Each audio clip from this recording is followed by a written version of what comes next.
I warned my wife. If you invite your male boss to your birthday, I'm out. She did and gave him the my most special guest tag.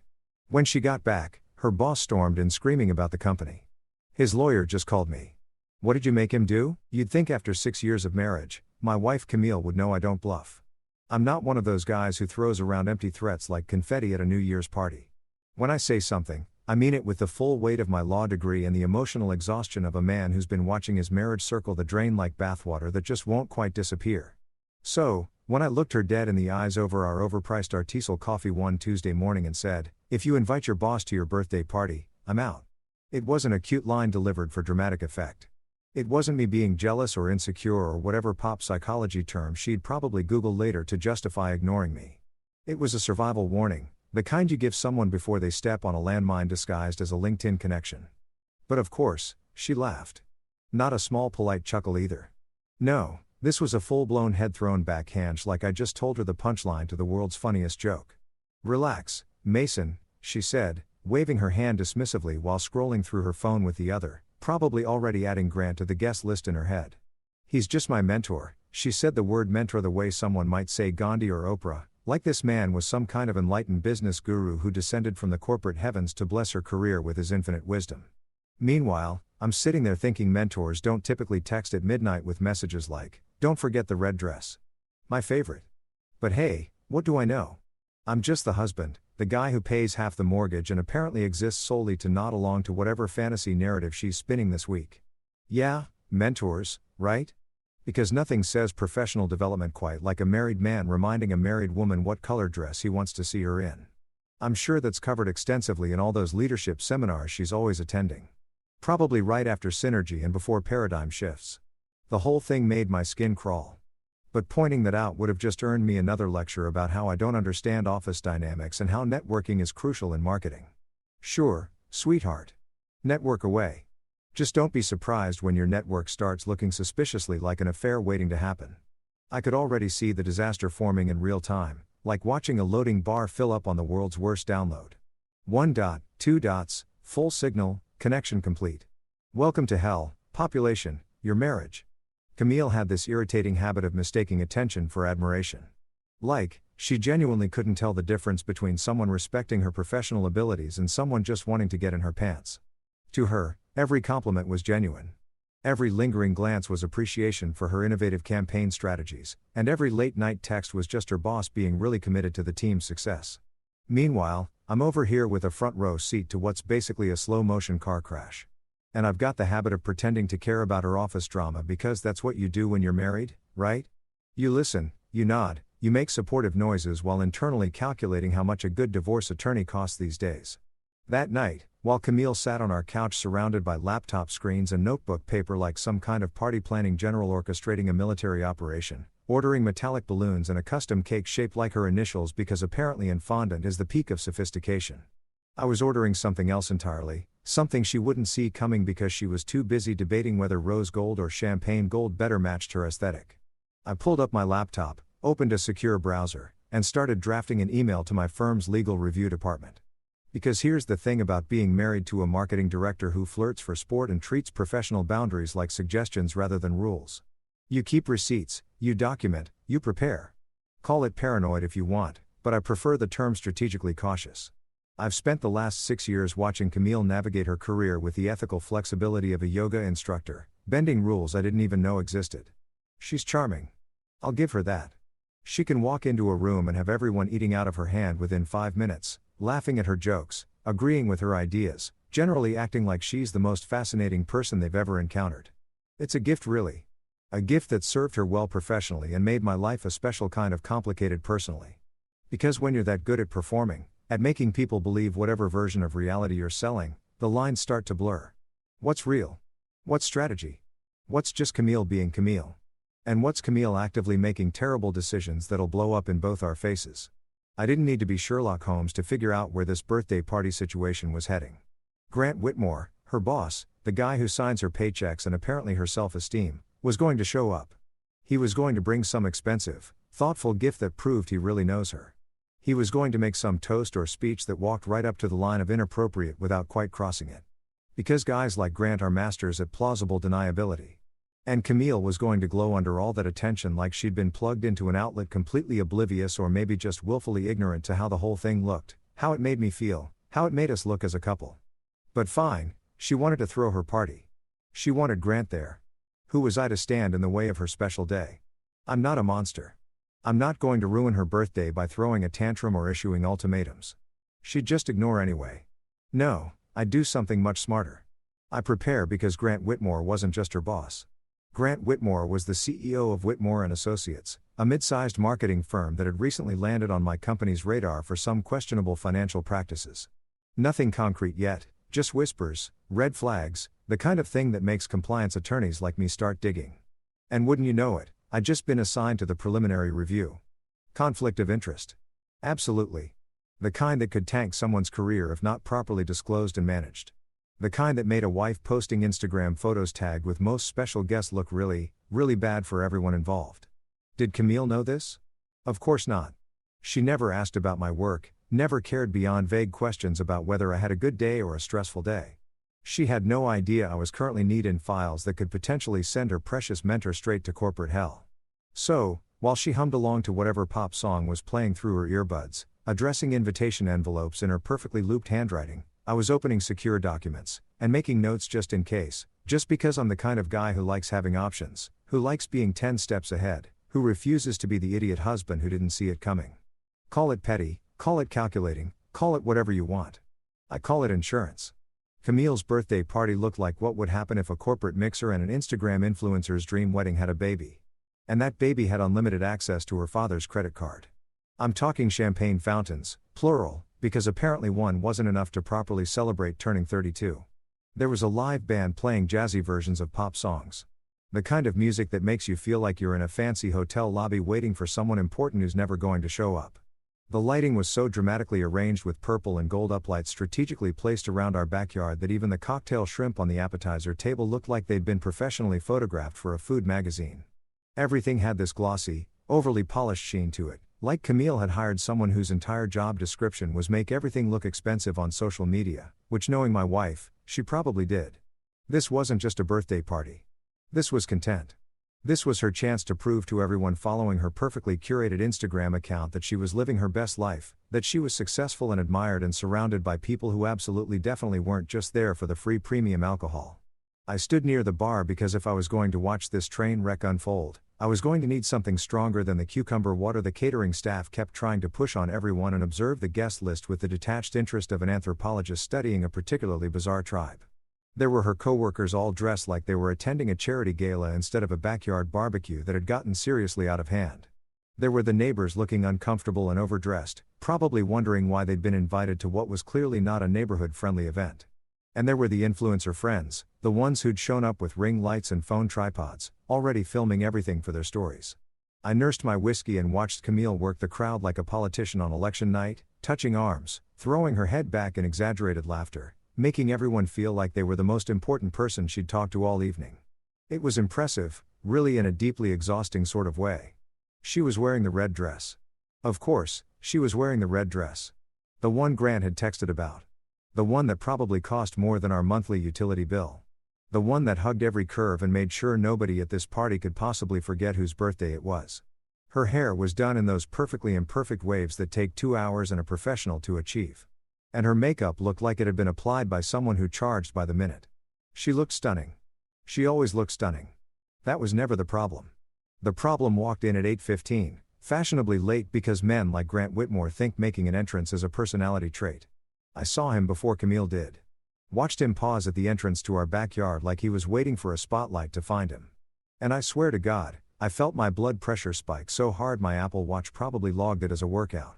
Grant Whitmore had the charisma of an expired credit card and the charm of a parking ticket you find on your windshield after you've already had a terrible day. He was one of those guys who thought confidence meant walking around like the world owed him something. Like everyone should be grateful he'd grace them with his presence. He strutted, and I do mean strutted, like a rooster who'd just won a cockfight, into the party, wearing sunglasses indoors because apparently his eyes were too important to be subjected to our tastefully arranged string lights. He was holding a gift bag, one of those oversized designer ones with rope handles and tissue paper exploding out the top.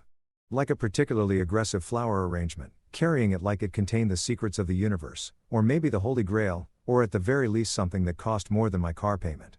His suit probably cost $3,000, tailored to within an inch of its life, the kind of thing you wear when you need everyone to know you make more money than them. His hair was slicked back with what I assumed was some kind of premium hair product that cost $40 an ounce.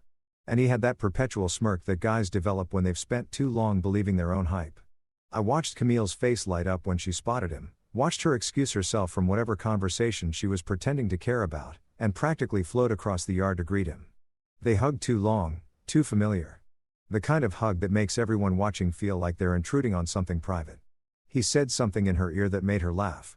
That real laugh she used to say for me back when we still had things to laugh about together. Then he handed her the gift bag with this theatrical flourish like he was presenting her with an Oscar, and I had to grip my whiskey glass a little tighter to keep from throwing it. The party continued around me like I was a rock in a stream. People flowing past, music playing, conversations happening in that loud talking way people do when they've had 2 drinks and think they're more interesting than they actually are. Camille's friend Monica came up to me at one point, already tipsy, and said something about how lucky Camille is to have such a supportive husband, and I smiled and nodded and wanted to ask her if she'd recently suffered a head injury. Supportive, right? Because standing here watching my wife's boss treat our home like his personal networking event was exactly the kind of support I'd always dreamed of providing. Then came the moment I'd been dreading. The one I'd known was coming since the moment Grant walked in with his stupid sunglasses and his stupid gift bag. Camille climbed onto a chair like she was running for office, and clinkied her champagne glass with one of those little forks they provide at fancy events for this exact purpose. The crowd quieted down, faces turning toward her with varying degrees of interest and inebriation. She was glowing, absolutely radiant with attention and champagne, and the thrill of being the center of everyone's universe for one night. And then she opened her mouth and said the words that would later play on repeat in my head during every sleepless night that followed. "I just want to thank everyone for coming tonight to celebrate with me," she began, her voice carrying across the yard with the practiced ease of someone who gives presentations for a living. "But there's someone special I need to recognize. Someone who's been such an incredible mentor, supporter, and friend." My stomach dropped. I knew exactly where this was going. Could see the train wreck about to happen in slow motion, and there wasn't a damn thing I could do to stop it. "Grant, could you come up here?" She extended her hand toward him like a queen summoning a knight. And he obliged. Of course, he obliged. Moving through the crowd with that insufferable confidence while people clapped politely, probably confused about who he was and why he was getting special recognition at someone's birthday party. Camille raised her glass higher, smiled bright enough to power a small city, and delivered the final blow. "To my most special guest, Grant. Thank you for everything you do, for believing in me, for pushing me to be better. I wouldn't be where I am without you." The crowd cheered and raised their glasses, completely oblivious to what had just happened, to what those words meant, to how they sounded coming out of a married woman's mouth in front of her husband. But I heard it. I felt it. You could have heard my dignity pack its things. Call an Uber and leave the premises entirely. It was the sound of something breaking. Not dramatically or loudly, but with that quiet finality of a door closing for the last time. I didn't make a scene. That's not my style. And besides, what would it accomplish? Screaming at my wife in front of 50 people while Grant stood there smirking. No, thanks. I had a better plan. One that required patience and precision rather than emotional outbursts. So, I smiled. The kind of smile that doesn't reach your eyes. The kind that feels like it might crack your face in half.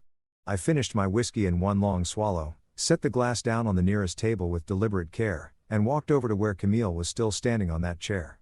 Still basking in her moment. I leaned in close enough that only she could hear me over the music and conversation that had resumed, and whispered 2 words, "Happy birthday." Then I walked out. Not dramatically, not with a door slam or a speech or any of the theatrical exits people expect when someone's had enough. Just efficiently, purposefully, like I was clocking out of a terrible job at the end of a shift I should have quit years ago. I grabbed my keys from the hook by the door, stepped through our house, past the catering staff cleaning in the kitchen, past the coats piled on our bed, past all the evidence of a party I'd never wanted, and got in my car. The music and laughter faded as I pulled out of the driveway. And for the first time in hours, possibly months, I felt like I could actually breathe. Camille didn't call that night. Not even a "where are you" text, not a "are you okay?" Not even one of those passive-aggressive question marks that wives send when they're annoyed but trying to pretend they're not. Nothing. Radio silence. Complete and total communication blackout. Like I'd driven off the edge of the earth and she hadn't even noticed the absence of gravity. I guess when you're the star of your own birthday movie, when you're the leading lady in the romantic comedy playing exclusively in your head, the director's husband doesn't really matter. I was what they call in the film industry background talent. The guy who's technically in the scene, but could be replaced by literally anyone and nobody would notice or care. Hell, I could have been played by a cardboard cutout and it would have had the same emotional impact on the evening's festivities. I drove around for a while after I left, not really going anywhere specific, just putting distance between myself and that backyard circus. I ended up at a 24-hour diner off the highway. The kind of place that smells like coffee and broken dreams, where the waitresses call you hon and don't ask questions when a guy in a button-down shirt shows up alone at 10:30 on a Saturday night looking like he's just witnessed his own funeral. I ordered coffee that tasted like it had been brewed sometime during the Clinton administration and sat in a corner booth watching my phone not light up with messages from my wife. It was almost fascinating in a morbid sort of way, watching the minutes tick by and realizing that she genuinely didn't care where I was or whether I was coming back. She was probably still at the party, still holding court, still laughing at Grant's jokes, and pretending that everything was absolutely perfect in her meticulously curated life. But while she was cutting cake, probably a vanilla bean situation with buttercream frosting and those little edible flowers that cost $8 each, I was cutting ties quietly, methodically with the cold precision of a surgeon removing something malignant. See, the thing about being a corporate attorney is that you learn pretty quickly how to protect yourself, how to move assets, how to build walls that look invisible until someone tries to climb over them. I pulled out my laptop right there in that sad little diner, connected to the VPN on my phone and got to work. First order of business, our joint credit card, the one we'd opened 3 years ago because Camille insisted that shared finances are healthy for a marriage, and I'd been stupid enough to believe that meant we were building something together instead of giving her unlimited access to my credit limit. I logged into the account, navigated to the card management section, and hit the freeze button with the kind of satisfaction most people reserve for popping bubble wrap. Frozen. Done. Every transaction she tried to make from this point forward would be declined, and she'd have to call the bank to figure out why, and they'd tell her that the primary account holder, that would be me, had restricted access. Then I moved on to my business account, the one with my consulting fees and my salary direct deposits, and rerouted everything to a new account I'd opened last month at a completely different bank. Call it paranoid, call it petty, call it whatever makes you feel better, but I call it smart. I'd watched too many guys get cleaned out by wives who suddenly decided that what's yours is mine applied to bank accounts, but not to loyalty or respect. The locks were next on my list. And yeah, I know that sounds dramatic, like something out of a daytime talk show where everyone's screaming and throwing chairs, but hear me out. Our house is in my name. I bought it 2 years before I met Camille back when I was a junior associate pulling 80-hour weeks and living on takeout and ambition. When we got married, I added her to the title because that's what you do when you love someone and trust them and think you're building a future together. But the mortgage, that's all me, buddy. Every payment, every repair, every time something breaks and needs fixing, that's my money, my credit, my problem. So, changing the locks on my own house wasn't some psychotic power play. It was a boundary. Remember boundaries? Camille loved talking about boundaries in therapy. Loved throwing that word around like it was a magic spell that would fix everything wrong with us. We need better boundaries, Mason. Well, sweetheart, a new deadbolt is about as clear a boundary as it gets. I made a call to a 24-hour locksmith because apparently everything in this city operates around the clock to accommodate people having emotional breakdowns and arranged for them to come out first thing in the morning. Cash payment, receipt under a different name, the works. They probably thought I was paranoid or having an affair or running from the mob, but they didn't ask questions and I didn't volunteer information. That's the beautiful thing about paying people well. They stop caring about why you need their services and just focus on providing them. But the real masterpiece, the piece to resistance of my late-night strategic planning session was the email. I sat there in that diner booth with my terrible coffee and my laptop and composed what I can only describe as a work of art disguised as professional correspondence. Subject line, conflict of interest, urgent, short, professional, the kind of thing that makes people's hearts skip a beat when they see it in their inbox because they know it's not going to be good news. In the body of the email, I kept it brief and devastating. Her company policy regarding conflicts of interest and potential ethics violations. I'm submitting formal disclosure of a personal relationship that may impact the ongoing Whitmore and Associates review. Attached. Please find photographic evidence requiring immediate assessment by the ethics committee and senior partners. And then, because I'm nothing if not thorough, I attached a photo. Not just any photo, the perfect photo, the one that someone had posted to Instagram and tagged both Camille and Grant in because people are so obsessed with documenting every moment of their lives that they create evidence without even realizing it. There they were, My wife and her mentor, smiling at each other like they were the only two people at the party. His hand on her waist, her hand on his arm. Both of them holding champagne glasses and looking for all the world, like a couple celebrating their anniversary instead of a boss and his employee at a birthday party that happened to include her husband somewhere in the background, probably looking miserable. The beauty of the photo was its ambiguity. It didn't show them kissing or doing anything explicitly inappropriate, but it showed enough. The body language, the proximity, the casual intimacy of two people who were way too comfortable with each other. And in the context of a company under legal review for potential fraud, with me as one of the reviewing attorneys and her as an employee of that company who just publicly declared her boss her most special guest. That photo was a grenade with the pin already pulled, and I just lobbed it directly into the ethics committee's inbox. I addressed the email to 3 people, my direct supervisor, the head of our legal review department, and the company's ethics officer. Then I hovered over the send button for exactly 30 seconds, giving myself time to reconsider, to think about whether I really wanted to do this, whether I was overreacting, whether maybe I should just go home and try to talk to Camille like a rational adult in a functional marriage. But then I remembered her standing on that chair raising her glass to Grant, calling him her most special guest, while I stood there like a ghost at my own wife's party, and I clicked send with 0 regrets. The email whooshed off into the digital void, and I closed my laptop with the satisfaction of someone who just finished a particularly challenging puzzle. It was nearly midnight by then, and the diner was emptying out except for a couple of truckers and a woman who looked like she was hiding from her own life in a corner booth similar to mine. I paid my bill, left a generous tip because the waitress had kept my coffee cup full without trying to make conversation, and headed to a hotel, not a fancy one. I wasn't trying to make some grand statement or live it up like I was on vacation. Just a clean, quiet place with a bed and a lock on the door and absolutely zero chance of running into my wife. I checked in using my business credit card, the one Camille didn't have access to, and took the elevator up to a room on the 4th floor that smelled like industrial cleaning products and had art on the walls that looked like someone had sneezed paint onto a canvas and called it abstract expressionism. I kicked off my shoes, loosened my tie, and lay down on the bed, fully clothed, staring at the ceiling and waiting for guilt or regret or some kind of emotional response to hit me. But it never came. Instead, I felt something I hadn't felt in months, maybe years. Relief. Pure, uncomplicated relief, like I'd been holding my breath underwater and finally broken the surface. My phone sat on the nightstand, still silent, still absent of any messages from Camille, and I realized I didn't care anymore. The silence didn't hurt. It was just confirmation of what I'd already known, that I'd stopped matching to her a long time ago, and she'd stopped matching to me somewhere along the way, too. For days. That's how long it took for Camille to notice I hadn't come home. 4 whole days of her living her best life, posting Instagram stories from the office, sharing motivational quotes about boss babes and women who hustle, presumably basking in the afterglow of her spectacular birthday party while I sat in a moderately depressing hotel room, eating room service, and watching cable news like a divorced dad in a mid-budget drama.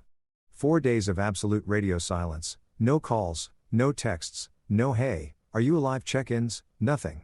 It was almost impressive really. The level of obliviousness required to not notice your husband has essentially vanished from your life. But then again, Camille had always been exceptional at ignoring things that didn't fit into her carefully constructed narrative. So why should my absence be any different? When she finally did show up at the house, our house, my house, the distinction was about to become very important. It was late afternoon on a Thursday. I'd taken the day off work, told my assistant I had some personal matters to handle, which was the understatement of the century. I was sitting in the living room, my living room, with a glass of bourbon that was probably too expensive to be drinking at 3 o'clock in the afternoon, but felt entirely appropriate given the circumstances. I'd spent the morning arranging things, making sure everything was exactly where it needed to be, setting the stage for what was about to be either the most satisfying or most disastrous conversation of my marriage, possibly both.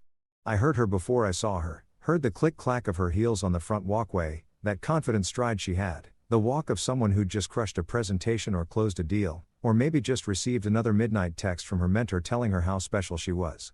She was humming, actually humming like she'd just won Employee of the Year or gotten a promotion or discovered the secret to eternal happiness in the bottom of a champagne flute. The sound drifted through the door, muffled but unmistakable, and I took another sip of bourbon and waited.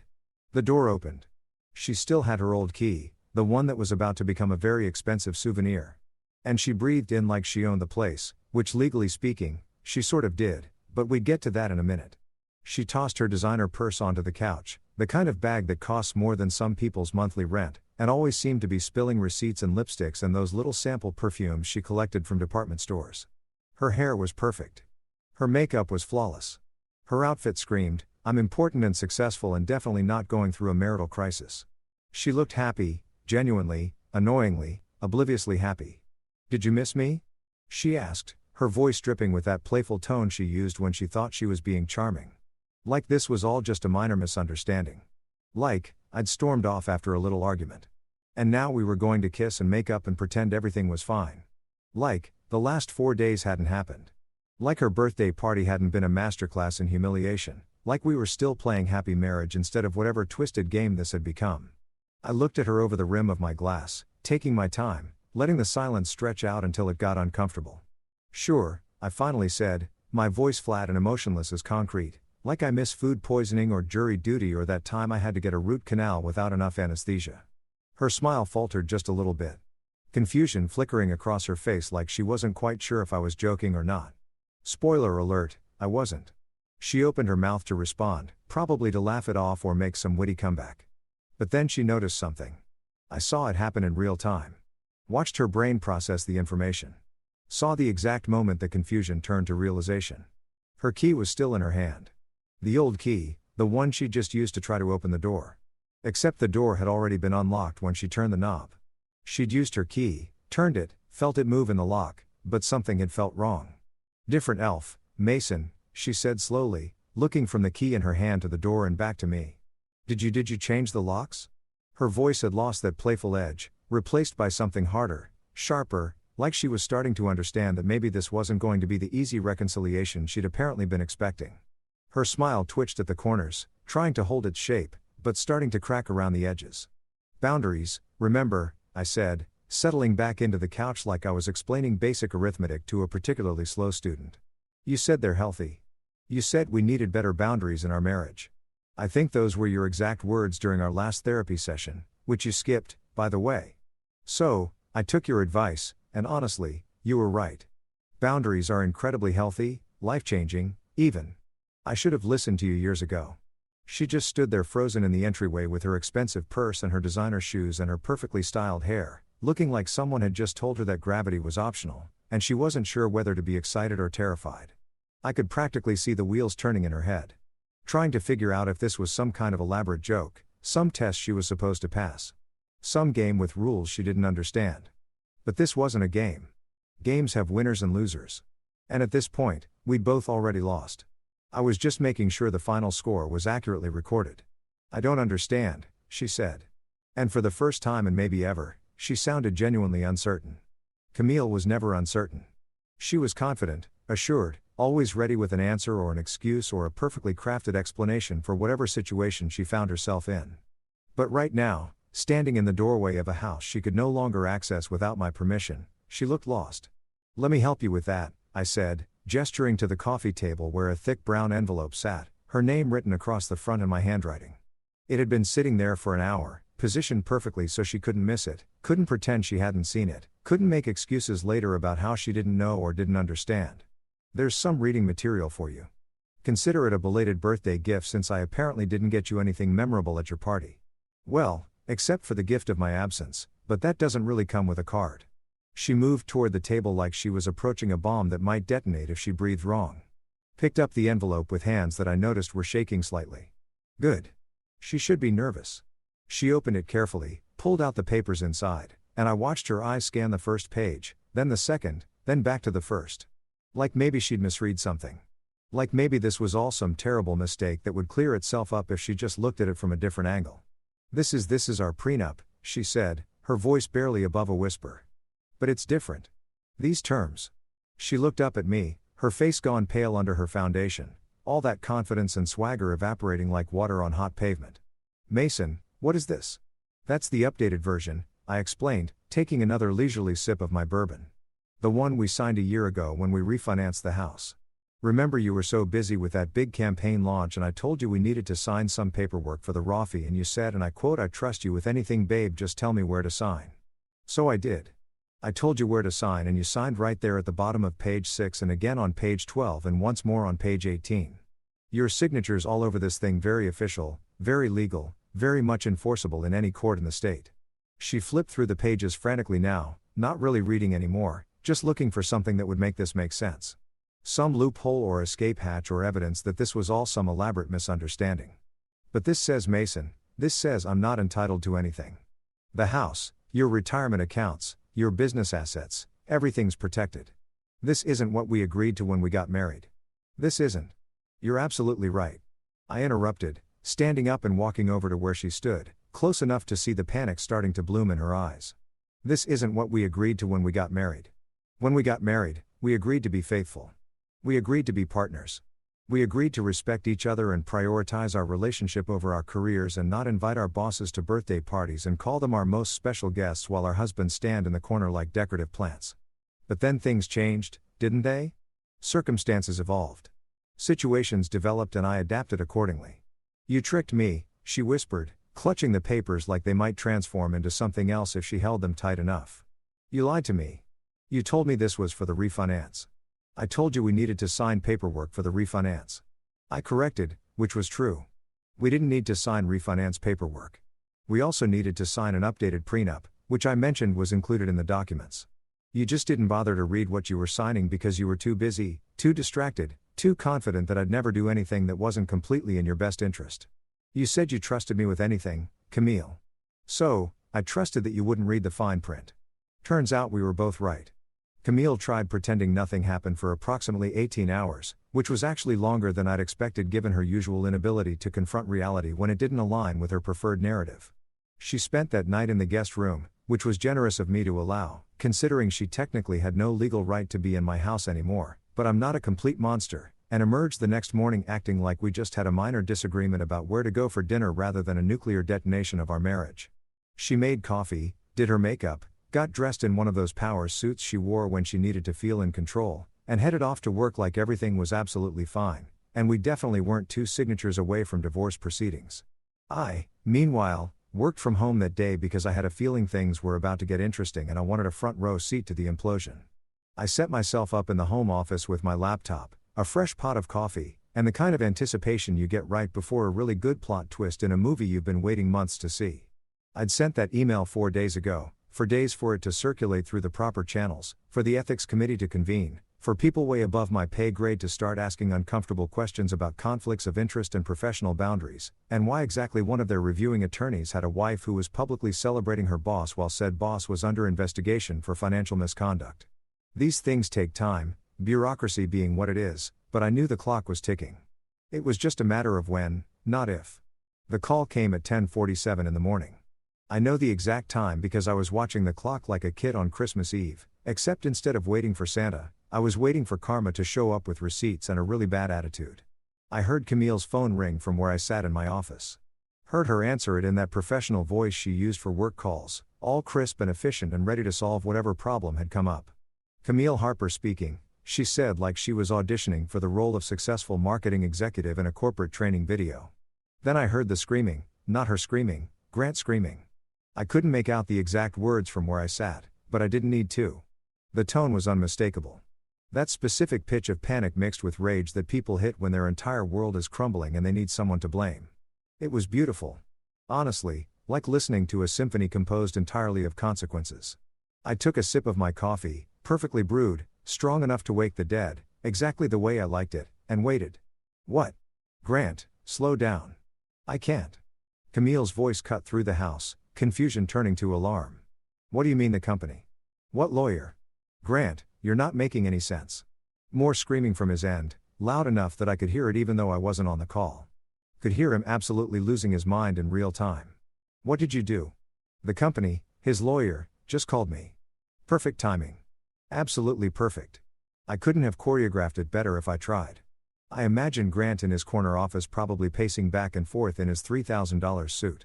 His hair no longer perfectly slicked back, his composure completely shattered as he realized that his company was under serious legal scrutiny.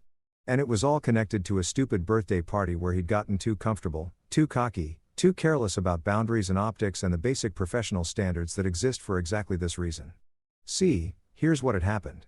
While Camille was busy pretending everything was fine and Grant was probably busy sending inappropriate midnight texts to other employees, my email had made its way through the proper channels.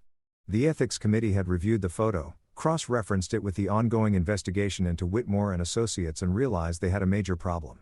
One of their attorneys, me, was married to an employee of a company under review. And that employee had publicly and enthusiastically demonstrated a personal relationship with the CEO of said company. That's not just a conflict of interest. That's an ethics violation so obvious you could see it from space. So, they'd done what any responsible legal department would do. They'd escalate. They'd notified senior partners who'd notified the company's general counsel, who'd immediately started damage control procedures, which meant pulling me off the Whitmore and Associates review, not as punishment, just as standard conflict protocol, and assigning new attorneys to the case. Fresh eyes, no personal connections, no reason to show favoritism or bias in either direction. And those new attorneys, unencumbered by any loyalty or personal relationship to anyone involved, had apparently found some very interesting things in Whitmore and Associates' financial records. Things that Grant had probably been hoping would stay buried under a mountain of paperwork and creative accounting. I heard footsteps, fast and frantic, coming toward my office. The door burst open and there was Camille, phone still clutched in her hand, her face pale and her eyes wide with the kind of panic that comes from finally understanding you've massively screwed up but having no idea how or why or what to do about it. "Mason," she said, her voice shaking. "Mason, Grant is freaking out. He's saying something about lawyers and investigations and the company freezing accounts. He's saying this is my fault that we," she stopped, swallowed hard, her brain clearly working overtime to connect dots she should have seen coming from a mile away. "What did you do?" I leaned back in my chair, cradling my coffee mug, and gave her my best impression of innocent confusion. "Me? I didn't do anything. Well, nothing illegal anyway. I simply followed protocol. When I realized there might be a conflict of interest between my professional responsibilities and my personal life, I disclosed it to the appropriate parties. That's literally in my job description, Camille. It's what ethical attorneys do when they discover potential conflicts. I'm honestly surprised you're surprised.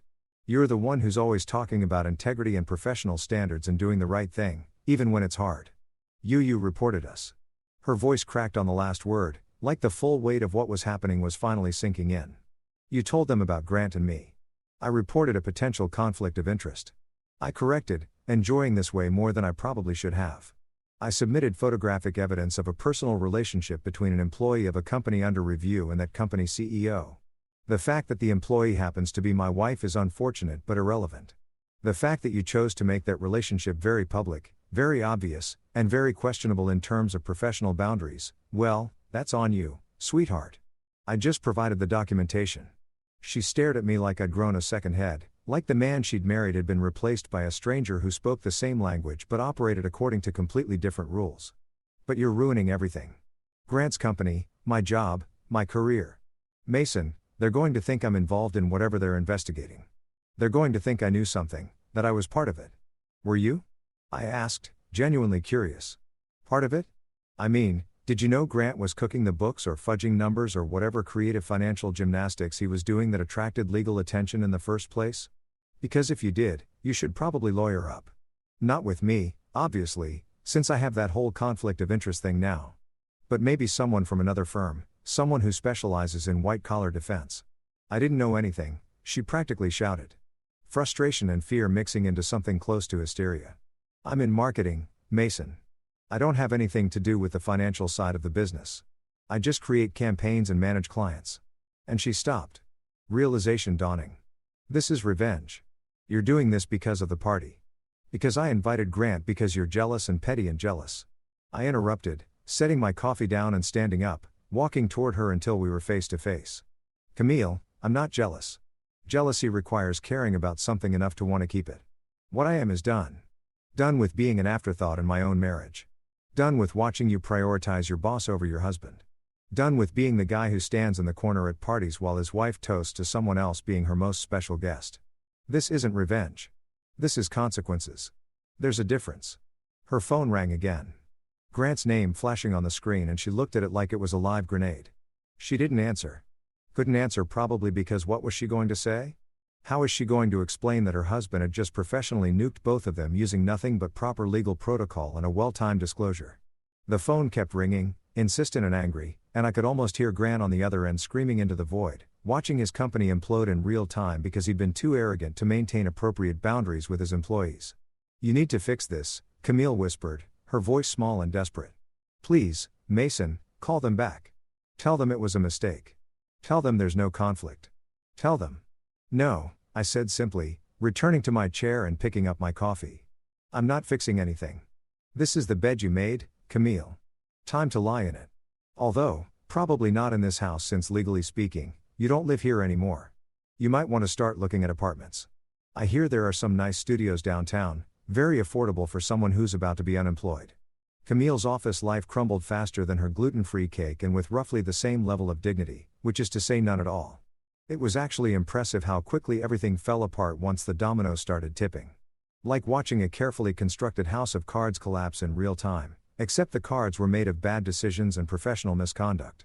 Within 48 hours of Grant's panic call, her entire career was in free fall and I had the best seat in the house to watch it all go down. Not because I was actively involved. I'd already played my part by following proper legal protocol, but because Camille, in her infinite wisdom, kept coming back to the house to tell me about every new catastrophe like I was her therapist instead of the husband she'd publicly humiliated. The first major blow came when their biggest client, some tech startup that sold overpriced smart home devices nobody needed, pulled their account, just completely ghosted the agency, sent a tour email about reevaluating their marketing partnerships in light of recent developments, and took their six-figure annual contract somewhere else. Apparently, when you're a startup trying to convince investors you're legitimate and professional, you don't want to be associated with a marketing firm whose CEO is under investigation for financial fraud and whose marketing director is splashed all over social media calling that CEO her most special guest. Bad optics, as Camille would say. Really, really bad optics. Then another client left, then another. It was like rats abandoning a sinking ship, except the rats were Fortune 500 companies and wellness brands and boutique hotels. All of them suddenly very concerned about their reputation and very eager to distance themselves from Whitmore and Associates before the stink of scandal stuck to them too. Camille tried to do damage control, sent emails assuring clients that she had nothing to do with the investigation, that her work was completely separate from any financial improprieties, that they could trust her to continue delivering exceptional results. But trust is a funny thing.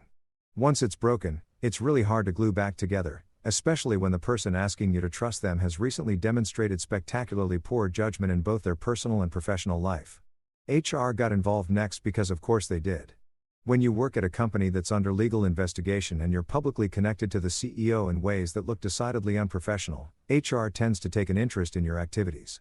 They flagged her profile for review, which is corporate speak for we're building a file on you in case we need to fire you without getting sued.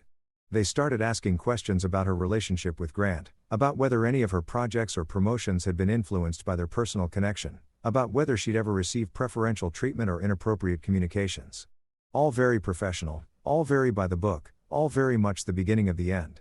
Camille insisted she had nothing to hide, which was hilarious coming from someone who'd been hiding midnight texts from her boss for months.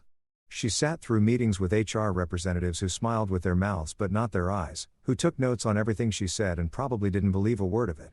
She came home, well, to my home since it definitely wasn't hers anymore, ranting about how unfair it all was, how she was being persecuted for something she didn't do, how this was all a massive overreaction to a simple birthday party.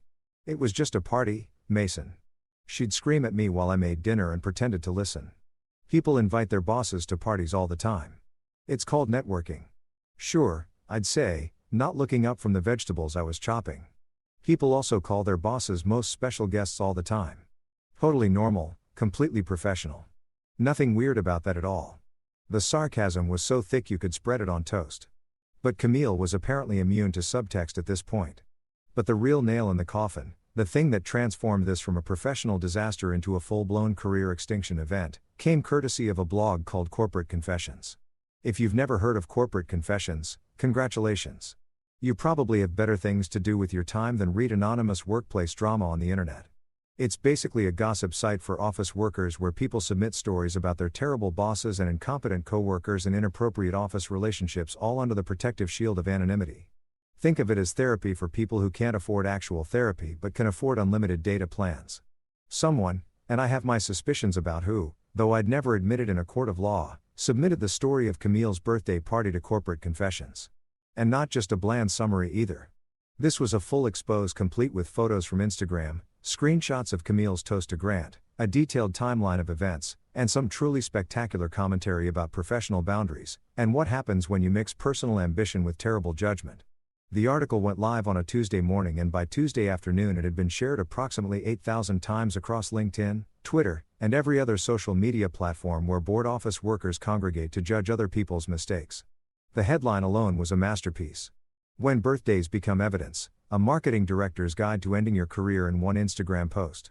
I actually laughed out loud when I first saw it. Sitting in my office with my morning coffee, scrolling through my phone, and discovering that my wife had become internet famous for all the wrong reasons. The article itself was even better, written with the kind of savage professionalism that only comes from someone who really understands corporate culture and knows exactly where to stick the knife for maximum damage. In what can only be described as a masterclass in career self-destruction, the article began, Marketing Director Camille Harper threw herself a birthday party that will likely be studied in business school ethics classes for years to come.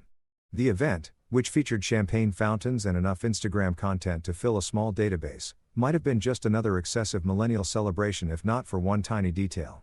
Harper decided to publicly toast her boss, Grant Whitmore, as her most special guest approximately 48 hours before Whitmore's company became the subject of a legal investigation into financial misconduct. Coincidence? Perhaps professional suicide? Absolutely. It got worse from there. The article dissected every aspect of the party, from the timing to the guest list to the truly unfortunate optics of a married woman usively praising her married boss while her husband stood in the background looking like he wanted to die. There were quotes from anonymous industry insiders talking about how everyone at Whitmore and Associates had known about the special relationship between Camille and Grant. How it had been an open secret that made everyone uncomfortable but nobody wanted to address because Grant signed the paychecks. There were breakdowns of professional ethics standards, citations of HR policies, even a helpful sidebar titled 5 Signs Your Work Relationship Has Crossed a Line with photos from the party illustrating each point. LinkedIn erupted. That was the only word for it. Erupted like a volcano of professional judgment and performative outrage. Marketing professionals Camille had never met were writing think pieces about boundary violations. HR representatives were sharing the article with commentary about what not to do if you value your career. Her former colleagues, well, current colleagues technically though probably not for long, were conspicuously silent, not commenting, not defending her, just quietly unliking and unfollowing her profile like she'd contracted a contagious disease they didn't want to catch.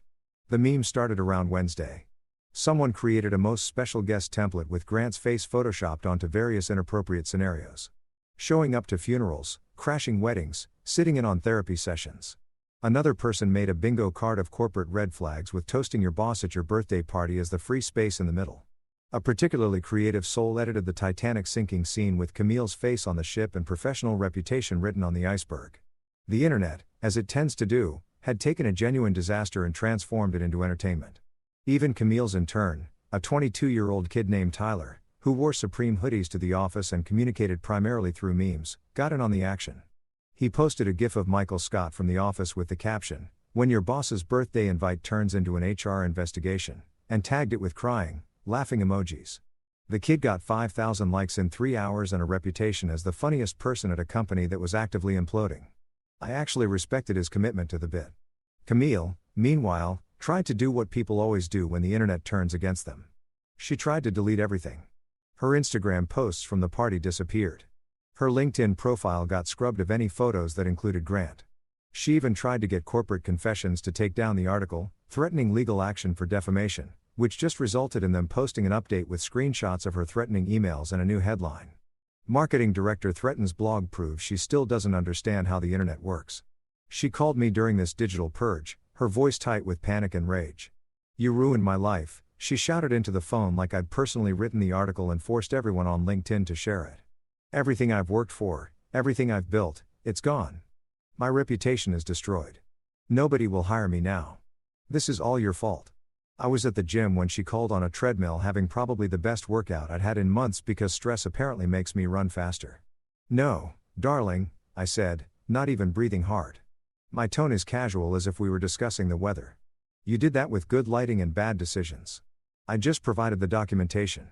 The internet did the rest. And honestly, they did a better job than I ever could have." That bingo card was particularly inspired. She screamed something incoherent about how I'd betrayed her, how I'd violated her trust, how I was a vindictive who'd orchestrated this entire thing just to hurt her. Then she pivoted to threats. "I'm going to sue you," she declared like she'd just discovered the secret weapon that would solve all her problems. "My lawyer says I have grounds for intentional infliction of emotional distress." You deliberately destroyed my career. I actually stopped running for that, stepped off the treadmill, and took a long drink from my water bottle while she continued ranting. Please do, I said when she finally paused for breath. Please, I'm begging you, sue me. Take me to court. Put everything on the public record. We can depose Grant. Get all those midnight texts admitted as evidence. Really air out every detail of your professional mentorship for a judge to examine. And when you lose, because you will lose, I'll bill you for my legal fees, emotional damages, and all the snacks I've been stress eating while watching your career implode. The therapy-grade dark chocolate alone is going to cost you a fortune. Grant showed up at my house the next day looking like he'd just gone 12 rounds with reality and lost every single one. This wasn't the polished sunglasses wearing gift bag carrying corporate peacock who'd strutted into Camille's birthday party like he owned the world. No, this was a man who'd discovered that consequences were real and they had teeth. His eyes were bloodshot red. The kind of red that comes from either crying, drinking, or staring at financial statements that prove you're completely screwed. Possibly all three. His tie was crooked, hanging at an angle that would have made his tailor weep, and his expensive suit looked like he'd slept in it, which he probably had, assuming he'd slept at all. He was breathing like a man who'd just watched his stock portfolio spontaneously combust, heavy and ragged, like his lungs were struggling to process air, and existential dread at the same time. I heard the doorbell ring while I was in the kitchen making my second cup of coffee of the morning, which was quickly becoming my favorite hobby, drinking coffee while watching other people's lives fall apart. It's cheaper than therapy and significantly more entertaining. I glanced at the security camera feed on my phone and almost choked on my Danish when I saw Grant standing on my front porch looking like a before photo in an ad for anxiety medication. This was going to be good. This was going to be really, really good. I briefly considered not answering, just letting him stand out there and marinate in his own panic, but that seemed wasteful. When karma delivers entertainment directly to your doorstep, you don't ignore it. You answer the door with coffee in hand and a smile on your face. I took my time getting to the door, letting him ring the bell twice more, letting him shift his weight from foot to foot like a kid who needs to use the bathroom. When I finally opened it, I didn't say anything. Just stood there sipping my coffee and looking at him with the polite curiosity you'd give a door-to-door salesman trying to sell you something you absolutely don't need. He looked worse up close, like stress had physically aged him about 10 years in the span of a week.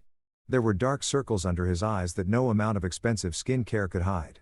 And his signature slick-back hair was falling forward in a way that made him look less powerful executive and more guy who's been pulling his hair out in a panic. Where is she? He demanded, his voice cracking slightly. That executive authority he usually carried completely absent. Where's Camille? I need to talk to her now. He tried to push past me into my house. My house? Not our house? Not his house. Definitely not a place he had any right to enter. But I shifted my weight and blocked the doorway with the casual ease of someone who'd been waiting for exactly this moment. Well, good morning to you, too, Grant, I said pleasantly, like we were neighbors having a friendly chat about the weather instead of two men on opposite sides of a professional disaster.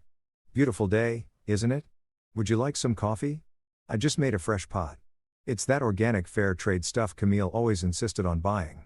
Tastes exactly the same as the cheap stuff, but it costs 3 times as much, so you know it's good. I don't want your coffee, he shouted loud enough that Mrs. Chun from next door probably heard and was already mentally composing the neighborhood Facebook post about it. I want Camille. Do you have any idea what you've done? What she's done? The company is falling apart. We're hemorrhaging clients. The board is calling emergency meetings. Lawyers are crawling through every document we've produced in the last 5 years. He stopped breathing hard, his face flushed red with rage and panic and whatever other emotions were fighting for dominance. This is your fault. You did this. Did I? I asked, genuinely curious about his logic. Because from where I'm standing, I just followed proper legal protocol and disclosed a conflict of interest. Everything that happened after that was just people doing their jobs. Lawyers investigating, clients making business decisions, the internet being the internet. I'm just one guy, Grant. I don't have the power to destroy a company. But you know what does have that power? Fraud. Financial misconduct. Cooking the books while your marketing director publicly celebrates you as her most special guest and creates a paper trail that any first-year law student could follow. That'll do it every time. Camille appeared then, emerging from somewhere inside the house where she'd apparently been hiding or gathering courage or maybe just applying more makeup because she looked camera-ready despite the fact that her entire life was imploding. She was wearing one of those athleisure outfits that cost more than most people's monthly grocery budget. Like she decided that if she looked put together enough, maybe reality would get confused and leave her alone. Grant, she said, her voice small and uncertain. What are you doing here? He whirled on her like she just admitted to burning down his office building. What am I doing here? What am I doing here? His voice went up about 3 octaves, hitting notes I didn't think the human male voice was capable of reaching. What did you make him do? The company's freezing accounts because the legal review found discrepancies, major discrepancies, and now they're saying it's connected to your husband's disclosure. HR's in complete meltdown. Half the staff quit yesterday. Our biggest investor pulled out this morning. The trade publications are writing obituaries for us while we're still technically alive. I leaned against the doorframe, sipping my coffee, watching this unfold with the detached appreciation of someone watching a really good movie. This was better than Netflix. This was better than HBO. This was live action karma. And I had the best seat in the house. Camille stepped out onto the porch, closing the door behind her like that would somehow contain this disaster. Or keep me from hearing every word. Spoiler alert, I could still hear everything and I wasn't planning on going anywhere. Grant, I don't understand, she said, trying that placating tone she used when she was managing difficult clients. Mason just filed a disclosure. That's standard procedure. It doesn't mean anything. It means everything. He was fully shouting now, hands gesturing wildly. That corporate composure completely shattered. You posted evidence, Camille. You tagged me in photos. You wrote captions about how I'm your most special guest and your incredible mentor.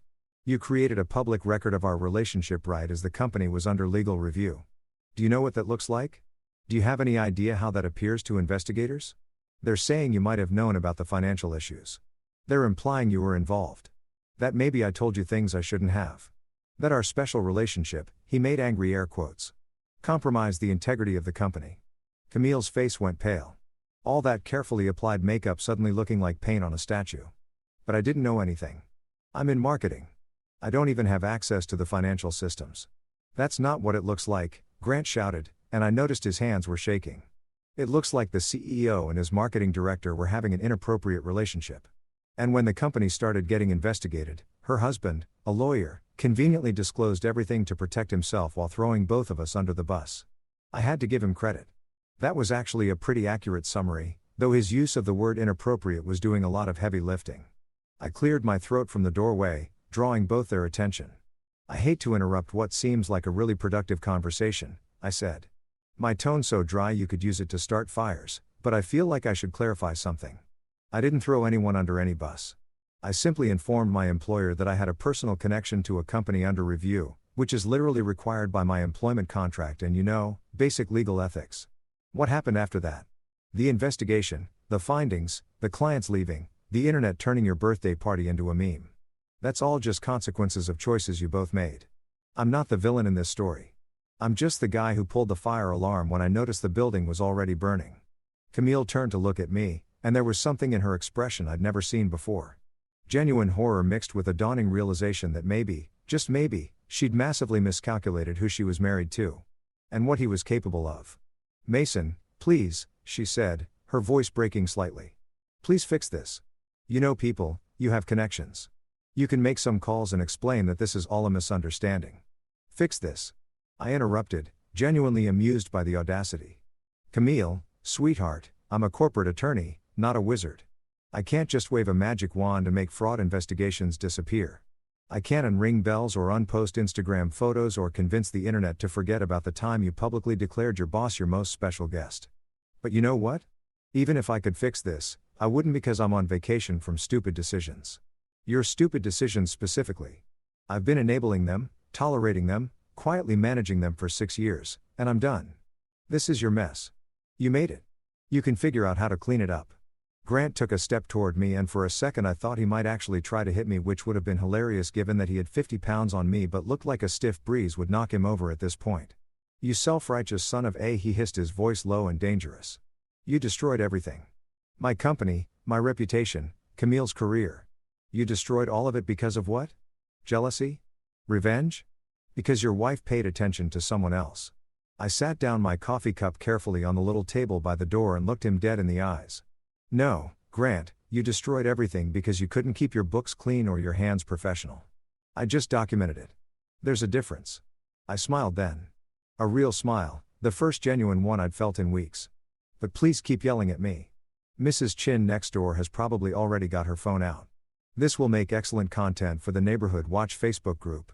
Grant stood there for another moment, breathing hard, his face cycling through about 15 different emotions before landing on defeat. "You've destroyed everything," he said finally, his voice hollow. "Everything I built, everything I worked for, it's gone. And for what? A birthday party? Some Instagram posts." He turned to Camille and I almost felt bad for her when I saw the look he gave her. "Almost. This is your fault. You and your need for attention, your need to broadcast everything, to make everything about you. I hope it was worth it." Then he left, stumbling down my porch steps like a drunk man, getting into his overpriced luxury sedan and driving away without looking back. I watched him go, then looked at Camille, who was standing there with tears running down her face, mascara starting to run, her carefully constructed appearance finally cracking. I wanted to clap. I wanted to give a standing ovation. 5 stars. Would watch again. Absolutely worth the price of admission. Camille thought things couldn't get worse after Grant's meltdown on my front porch, which just proves that optimism is basically a form of denial with better PR because things absolutely got worse. So much worse, like exponentially, catastrophically. Maybe I should fake my own death and start a new life in a country with no extradition treaty worse. And it all started with an article because of course it did, because we live in an age where your entire existence can be dismantled by someone with a laptop, an opinion, and a decent Wi-Fi connection. The headline appeared on a business news website called Corporate Insider, which isn't quite as prestigious as the Wall Street Journal, but carries way more weight in the world of office gossip and professional schadenfreude. Marketing director accused of ethics breach over birthday affair. That was the headline. And let me tell you, it was a masterpiece of strategic word choice. Not involved in or connected to. No, they went with accused of, which carries just enough legal weight to sound serious without being actionable. And that word affair sitting right there at the end, doing double duty as both a reference to the birthday party incident and a sly implication about what might have been going on between Camille and Grant. Brilliant. Billy, whoever wrote that headline deserved a raise and probably got one based on the traffic that article generated. The article itself was everywhere within hours. LinkedIn, Twitter, Facebook, even TikTok, where someone had made a dramatic reading of the key passages over footage of sinking ships and exploding buildings. Her photo was plastered across social media. That specific photo from the birthday party where she's raising her champagne glass toward Grant, her smile bright enough to power a small city, her hand extended toward him in what the article described as a gesture of intimate familiarity inappropriate for a professional relationship. The photo was cropped, zoomed, enhanced, and analyzed like it was the Zapruder film of corporate misconduct. People were counting the distance between her and Grant, measuring the angle of her smile, debating whether that was just professional admiration in her eyes or something significantly less appropriate. LinkedIn absolutely roasted her. And if you've never witnessed a LinkedIn roasting, let me tell you, it's a special kind of brutal. Because LinkedIn users don't just criticize, they criticize while simultaneously humble bragging about their own superior ethics and professional judgment. It's like getting kicked while you're down, except the person kicking you is also handing out their business card and asking if you've considered their leadership coaching services. The comment section under that article was basically a masterclass in professional passive aggression disguised as concern. One comment that got over 3,000 likes read, "Bold of her to mix work and wine like they're ingredients in a recipe for disaster. Must be networking 2.0. As someone who spent 15 years building authentic professional relationships based on mutual respect and clear boundaries, I find this deeply troubling. #leadership #ethics #professional development. The hashtags were the chef's kiss on that particular burn. Really driving home that this person wasn't just judging Camille. They were using her downfall as content for their personal brand. Another gem. I've always maintained that your reputation is your currency in this industry. This situation is a perfect case study in how quickly that currency can become worthless. In my upcoming webinar, Boundaries, the Key to Professional Success, we'll be discussing exactly these kinds of scenarios. Link in bio #career advice #professional boundaries #thoughtful leadership. I actually laughed at that one, sitting in my home office with my coffee, watching Camille's professional reputation get commodified into marketing material for someone's coaching business. The internet is a beautiful, terrible place. Even her in turn, that kid Tyler with the Supreme hoodies, got in on the action, and his post might have been my favorite of all. He posted a meme featuring Michael Scott from The Office looking confused with the caption, "When your boss's birthday invite turns into an HR investigation," accompanied by 3 crying laughing emojis, and a skull emoji for good measure.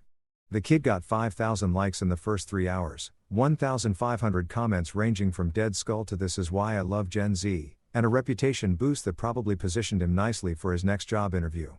Someone in the comments offered him an internship on the spot. Another person asked if he was available for freelance social media management. The kid had turned his boss's downfall into a career opportunity, which was either incredibly savvy or morally questionable, depending on your perspective. Personally, I thought it was hilarious and sent him a connection request. The memes multiplied like rabbits on energy drinks.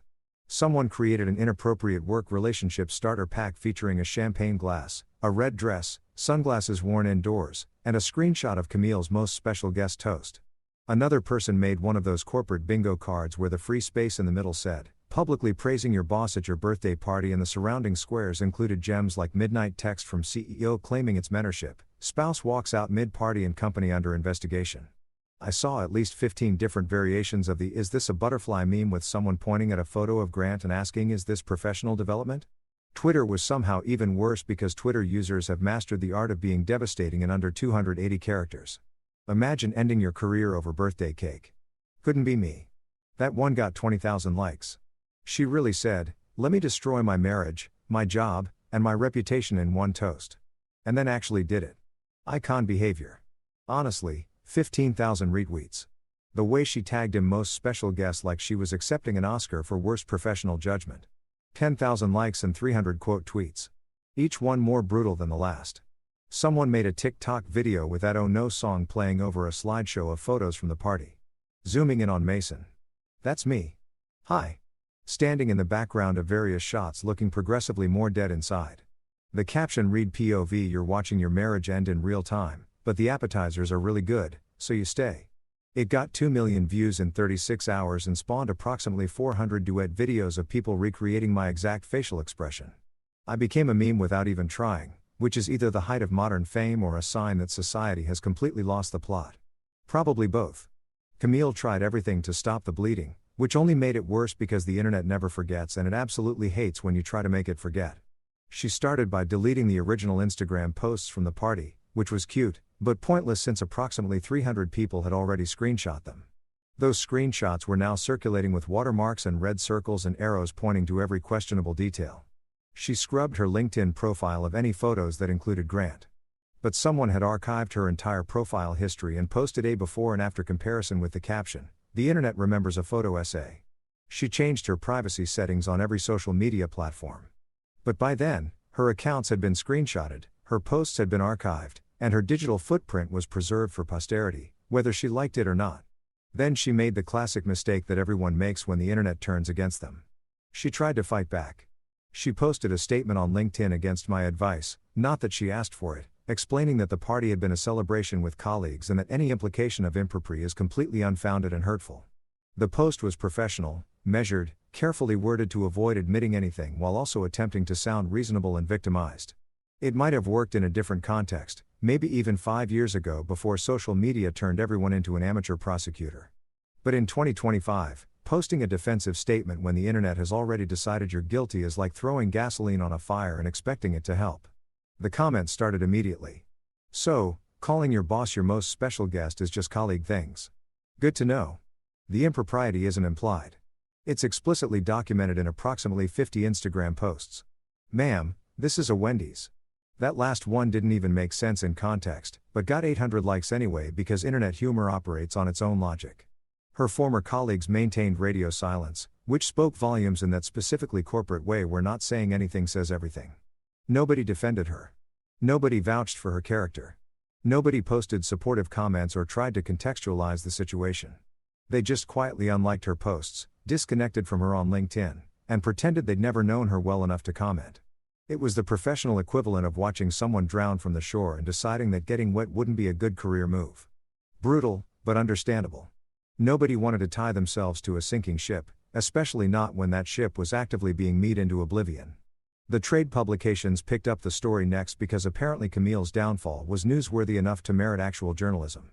Marketing Week ran a piece titled "When Personal Branding Goes Wrong, Lessons from the Whitmore Scandal." Adage did a feature on the blurred lines between mentorship and misconduct.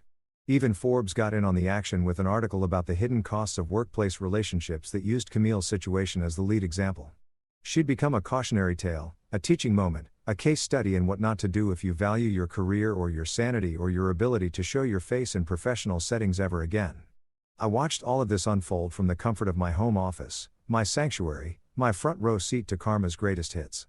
Camille would come storming in periodically, her phone clutched in her hand like it was a weapon or a lifeline or maybe both, showing me the latest article or meme or comment thread like I was supposed to do something about it. "Look at this," she'd shout, shoving her phone in my face. "They're calling me birthday cake Barbie. There's a whole hashtag. Mason, you have to make this stop." But I couldn't make it stop. And honestly, I wouldn't have even if I could. This wasn't my doing anymore. This was the internet being the internet. This was consequences having consequences. This was the natural result of making spectacularly bad decisions in an age where everything is documented, shared, and preserved forever. Sorry, sweetheart. I'd say not sorry at all. I'm fresh out of magic wands and the genie is not taking my calls. Maybe try apologizing to the internet. I hear that always works great and definitely never makes things worse. She tried that too, eventually posting a more comprehensive apology that acknowledged poor judgment and regrettable optics while stopping just short of admitting to anything actually actionable. It got ratioed, which means more people commented negatively than liked it within 20 minutes. And someone made a bingo card of corporate apology cliches with her post hitting basically every square. Camille showed up to work on Monday morning like she was about to fix the Titanic with duct tape and sheer determination. I wasn't there to witness it personally, but I got the full report later from Tyler, the intern who'd meet her into oblivion and apparently felt guilty enough to send me a detailed play-by-play. According to his eyewitness account, she walked into the Whitmore & Associates building wearing her best Powers suit, the navy one she'd bought specifically for difficult client meetings. Her hair blown out to perfection, her makeup applied with the precision of someone going into battle. She looked ready to fight, ready to negotiate, ready to somehow salvage her career from the burning wreckage of the last 2 weeks. Her security badge didn't work. She swiped it once at the entrance turnstile. Got a red light and an angry beep. Swiped it again. Same result. The security guard, a guy named Marcus, who'd seen her come and go for 3 years, wouldn't make eye contact, just handed her a sealed manila envelope with her name printed across the front in that impersonal corporate font that screams, "Your life is about to get worse."